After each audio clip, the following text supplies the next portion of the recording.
भारतीय मूल का एक ब्रिटिश नागरिक, नाम जिसका विश्वास रमेश कुमार होता है। दरअसल वो लंदन जाने के लिए यानी कि अपने घर जाने के लिए अहमदाबाद के एयरपोर्ट पर रुका हुआ था। इसी बीच में उसकी फ़्लाइट तैयार होती है।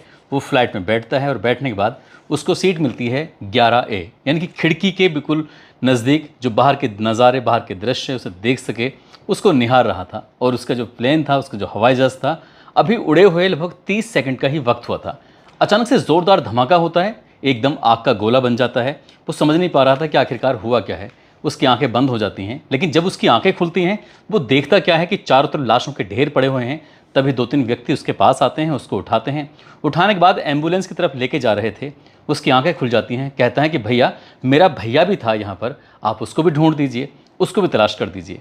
दरअसल अहमदाबाद से लंदन जाने के लिए एक प्लेन जा रहा था और वो मुश्किल से 30 सेकंड का ही सफ़र उसने तय किया था और 30 सेकंड में ही क्रैश हो जाता है।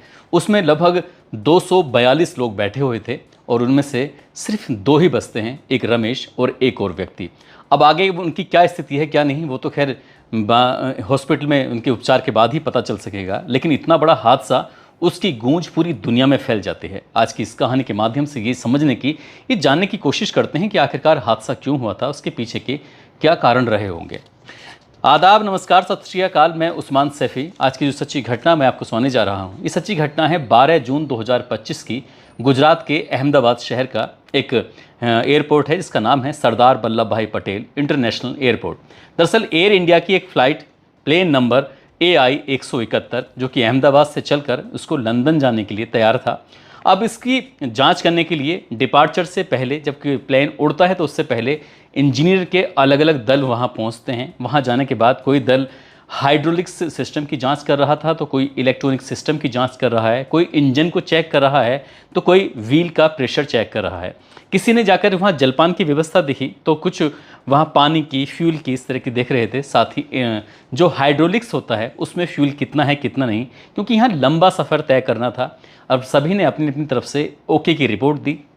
जैसे ही ओके की रिपोर्ट मिलती है, इसी बीच में जो यात्री थे जिनको लंदन जाना था, जो कि एयरपोर्ट पर अपनी इस फ्लाइट का इंतज़ार कर रहे थे, वो बारी बारी से आने लगते हैं और यात्रियों की संख्या होती है 230। 230 यात्रियों में अगर हम बात करें तो भारत के जो नागरिक थे वो 169 होते हैं, ब्रिटिश के जो नागरिक होते हैं वो 53 होते हैं, पुर्तगाल के जो नागरिक होते हैं वो 7 होते हैं और एक नागरिक इसमें कनाडा का होता है। टोटल मिलाकर यात्रियों की संख्या बैठ जाती है 230 और क्रू मेंबर होते हैं 10। जैसे ही यात्री अपनी अपनी सीट पर आके बैठ जाते हैं तो जो क्रू मेंबर होते हैं उनको दिशा निर्देश देते हैं कि यदि आपातकाल की स्थिति पैदा हो जाए तो आपको कैसे बचना है, कैसे अपनी रक्षा करनी है और अपनी के साथ साथ कैसे पड़ोसी की रक्षा करनी है, कैसे ऑक्सीजन के पाइप निकलेंगे। कभी दिक्कत परेशानी आती है तो आप किसी दूसरे की हेल्प करने से पहले खुद की हेल्प करनी है। क्रू मेंबर ने जिस तरह से ये अपने सीट बेल्ट बांधने का संकेत दिया, सब कुछ। अब यहाँ से फ्लाइट उड़ने को तैयार थी, लेकिन उड़ने से पहले कैप्टन ने भी अपनी तरफ से ये जांच पड़ताल करते हैं, चेक करते हैं, क्योंकि उसको भी अपने आप से सेटिस्फेक्शन होना चाहिए, पूरी रिपोर्ट होनी चाहिए कि ठीक है कि नहीं है। खाली इंजीनियरिंग जो दल है उन्होंने रिपोर्ट ओके की दी है तो ठीक है, लेकिन वो खुद भी देखते हैं। कैप्टन होते हैं सुमित सब्रवाल, जिन्हें 8200 घंटे हवाई जहाज उड़ाने का आसमान में एक अपना अनुभव था, और साथ ही सह पायलट जो इनके होते हैं क्लाइव कुंदर, जिनको 1100 घंटे फ़्लाइट उड़ाने का अनुभव था।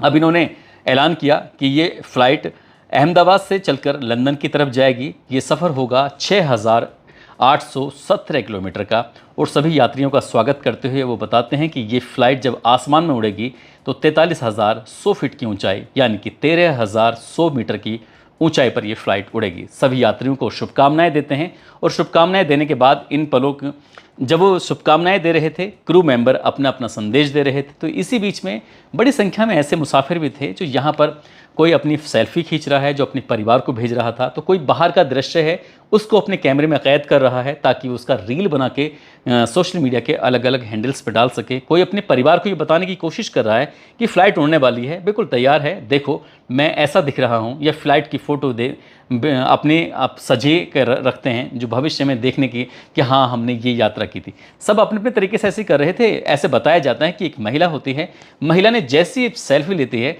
सेल्फी के उसके पीछे एक बहुत ही VIP पर्सन बैठे हुए थे, उनके पीछे गुजरात प्रदेश के पूर्व मुख्यमंत्री विजय रूपाणी वो बैठे हुए थे।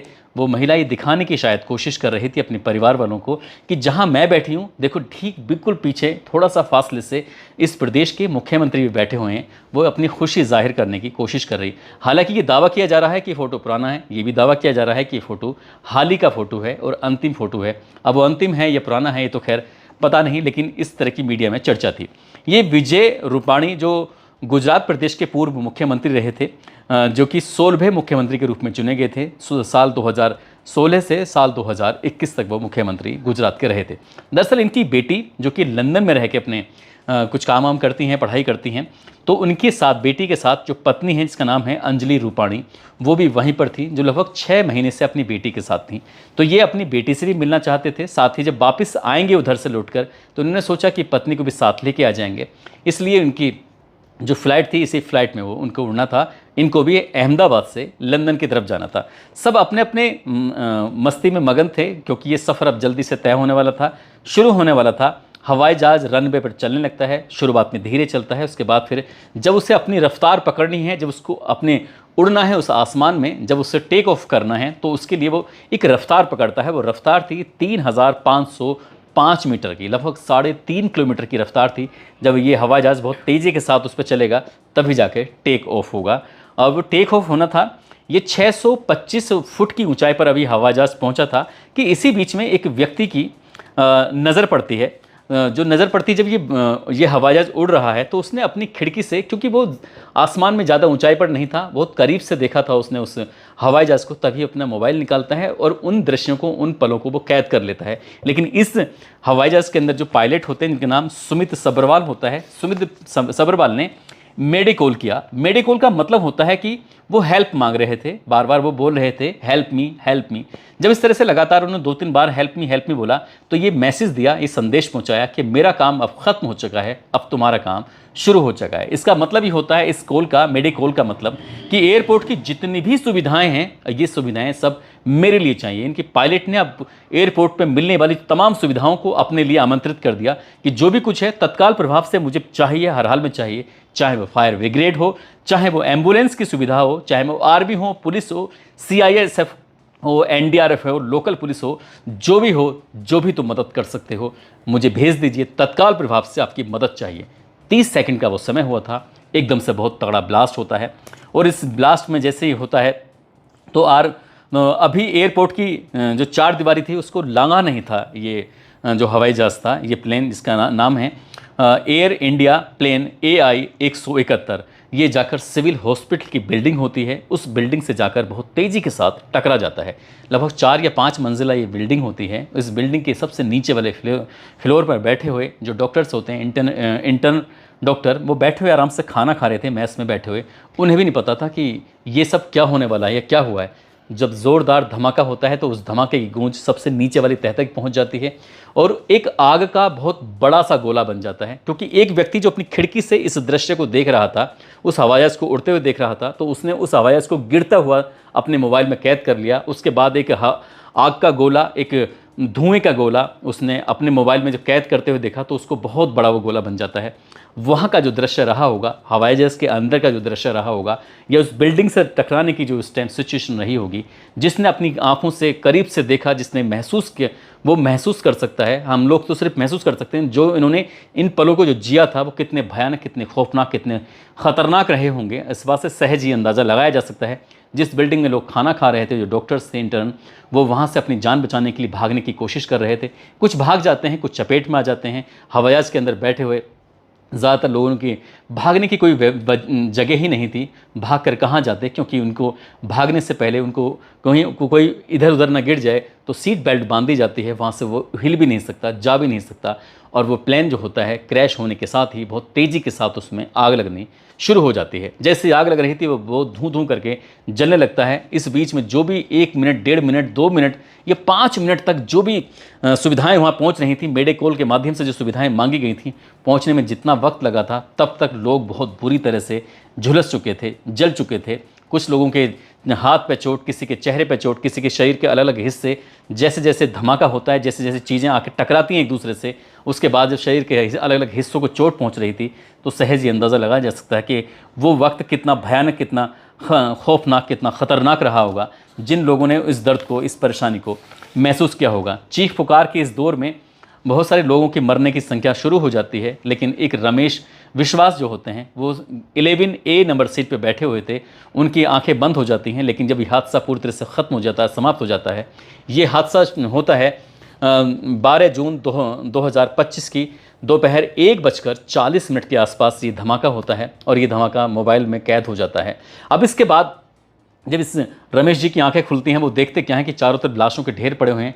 तब तक मदद पहुंचती है। उन मदद वालों ने, एम्बुलेंस वालों ने, CISF, NDRF जो भी मदद पहुंच रही थी, सब ने उन व्यक्तियों को उठाया जो जिंदा थे या मर चुके थे। सबको वो हॉस्पिटल की तरफ लेके जा रहे थे, लेकिन किसी को पहचान पाना मुश्किल हो रहा था कि ये कौन आदमी है, जबकि अब से कुछ देर पहले, चंद मिनटों पहले, वो आराम से बन ठन के खूबसूरत अच्छे अच्छे पहनावे पहन कर वो अपनी सीट पर बैठे हुए थे, अपनी मंजिल की तरफ जा रहे थे।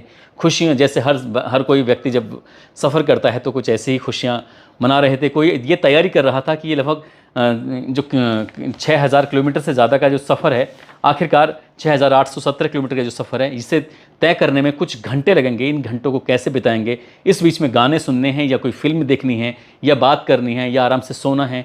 सब ऐसी प्लानिंग थी, सबकी जितनी प्लानिंग थी वो धरी की धरी रह जाती हैं। यदि हम बात करें इस हवाई जहाज़ के अंदर, राजस्थान के बांसवाड़ा एक जगह लगती है, वहाँ की डॉक्टर कोनी व्यास एक महिला हैं डॉक्टर, जिनके पति, जिनका नाम है डॉक्टर प्रदीप जोशी, जो कि लंदन में रह रहे थे। यहाँ पर ये नौकरी करती थी। इन्होंने अपने यहाँ से नौकरी से इस्तीफा दिया और अपने 3 बच्चों के साथ, प्रदुग्ध, कियारा और नुकुल, इनके साथ वो लंदन में ही अपने पति के साथ शिफ्ट होना चाहते थे। लेकिन 5 के 5 लोग, एक ही परिवार के 3 बच्चे और पति पत्नी, ये भी इस काल के गाल में समा जाते हैं। जब प्लेन क्रैश होता है तो ये भी उसी हादसे का शिकार हो जाते हैं, मर जाते हैं। ऐसी बख्शी परिवार की 2 बेटियां जो कि लंदन में रहती थीं, उनकी नानी का बर्थडे था, जन्मदिन था, अपनी नानी का जन्मदिन मनाने के लिए वो आई हुई थी, और उनका फ़ोटो बाकायदा सोशल मीडिया पर बहुत तेज़ी के साथ वायरल भी होने लगता है। उस बूढ़ी नानी के साथ वो थी, वो खुशी हो रही थी। अब जाते जाते नानी से विदा लेकर गई थी। वो दोनों बेटियाँ भी इस हादसे का शिकार हो जाती हैं, मर जाती हैं। और साथ ही सकीना बेन, जो कि अपनी 1.5 साल की बेटी के साथ आई थी बड़ोदरा, 16 मई को आई थी लंदन से बड़ोदरा के लिए। उनके देवर की शादी थी, देवर की शादी हो चुकी थी। अब उन्हें वापस जाना था लंदन अपने परिवार के साथ अपनी जिम्मेदारियां निभाने के लिए, लेकिन वो प्लान का जो क्रैश होता है, उस क्रैश का वो हिस्सा बन जाते हैं और वो अपनी बेटी के साथ वो भी दम तोड़ देती हैं। ऐसे ही गांधीनगर के रहने वाले कुबेर भाई खेमचंद अपनी पत्नी बबी बेन के साथ जा रहे थे लंदन, क्योंकि उनका बेटा वहाँ पर रहता है, नौकरी करता है। अपने बेटे से मिलने के लिए, कुछ वक्त अपने बेटे के साथ बिताने के लिए वहाँ जा रहे थे। कोई देवर की शादी में, तो कोई बच्चों से मिलने के लिए, कोई कुछ। इस तरह से सभी की कहानी का अंत हो चुका था, क्योंकि 242 मेंबर इसमें बैठे हुए थे।